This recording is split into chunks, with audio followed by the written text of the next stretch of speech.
Now, and the fate of a decades-old restaurant is now in the hands of a metro Atlanta city.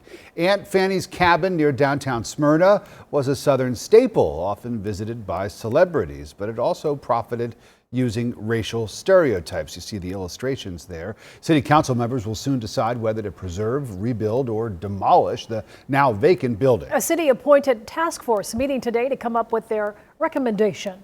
CBS 46's Haley Mason live in Smyrna tonight with more on this controversy. Haley.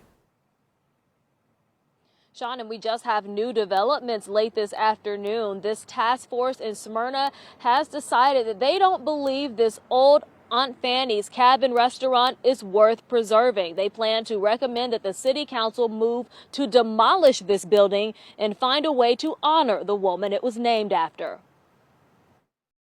Is this the appropriate use on city land? The old Aunt Fanny's cabin restaurant in Smyrna is in disrepair and considered by the city to be unsafe.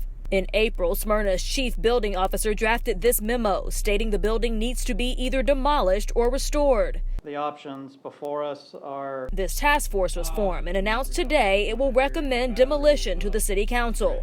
Restoration would cost the city more than an estimated $500,000. Demolition would cost around $400,000. Their decisions rooted not only in finances but ethics. They want to remove the building that many consider a symbol of a racist past, which operated as an ode to the antebellum South. This was a placemat that was used there. Lewis Wheaton is the only black council member in Smyrna. He brought this image of an old placemat from the restaurant. He says it depicts the manner in which real-life black male servers were asked to sing songs of the Confederacy and dance on the restaurant's tables. It's heartbreaking to me to think about this facility that had young boys the ages of my own sons, dancing on tables with boards around their neck, selling fried chicken and collard greens. The old restaurant was named after Fanny Williams, who once worked for the family that owned the place. She also participated in activism efforts for the black community.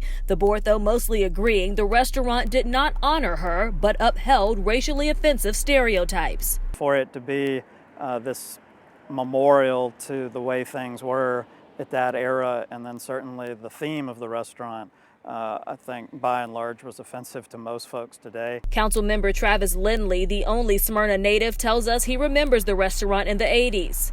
By no means, I hope, is a reflection on our community. He too voted to destroy the building and find a way to fully honor Williams.